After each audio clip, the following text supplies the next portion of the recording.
तुतारी एक्सप्रेसमधून सुटकेसमध्ये मृतदेह घेऊन जाणाऱ्या आरोपीला दादर रेल्वे पोलिसांनी अटक केली आहे। बॅग तपासणी ऑपरेशन करताना त्यामध्ये एक मृतदेह आढळून आला होता। पायधुणी पोलीस ठाण्याच्या हद्दीत ही खुनाची घटना उघडकीस आली। पायधुणी पोलिसांनी तपास केल्यानंतर दुसऱ्या आरोपीलाही बेड्या ठोकण्यात आलेल्या आहेत। आरोपी आणि मृत व्यक्तीमध्ये आरोपीच्या मैत्रिणीवरून भांडण झालं होतं। यावेळी आरोपीनं चाकूने वार केला।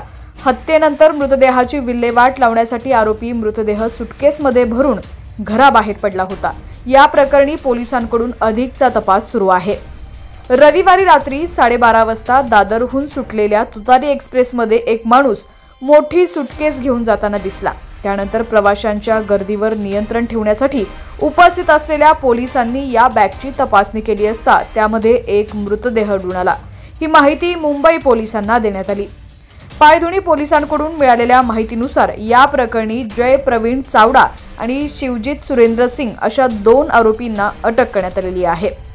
बातमी पूर्ण पाहूयात त्याआधी तुम्ही HPN मराठी न्यूज चॅनल पहिल्यांदाच पाहत असाल आणि अजूनही चॅनलला सबस्क्राइब केलं नसेल तर नक्की सबस्क्राइब करा आणि बेल आयकॉनवर क्लिक करून नोटिफिकेशन्स मिळवा जेणेकरून आमचे अपडेट्स तुम्हाला लवकरात लवकर मिळतील।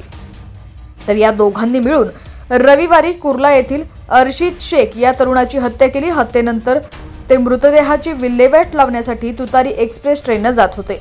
यानंतर रेल्वे पोलिसांच्या पथकाने संशयास्पद बॅगची तपासणी सुरू केली। त्यानंतर पोलिसांना त्या बॅगमध्ये मृतदेह आढळून आला।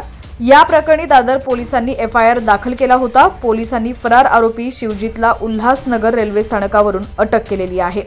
दुसरा आरोपी चावडा याला बॅगेसह दादर रेल्वे स्थानकातून अटक करण्यात आली आहे। आरोपी जनरल डब्यात चढण्यासाठी रांगेत उभे होते।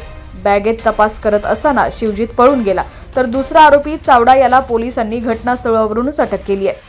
एका पोलीस अधिकाऱ्यांनी असं सांगितलंय की मुख्य आरोपी आणि मृत्यू झालेल्या अर्शिद शेख यांच्यात आरोपीच्या मैत्रिणीवरून भांडण झालं होतं।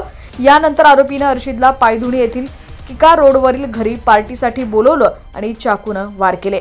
हत्येनंतर मृतदेहाची विल्हेवाट लावण्यासाठी आरोपीने मृतदेह सुटकेसमध्ये भरला आणि नंतर घेऊन घराबाहेर पडला। मृतदेहाचं शरीर पूर्णपणे प्लास्टिकमध्ये गुंडाळलेलं होतं जेणेकरून बाहेर काहीही दिसत नव्हतं।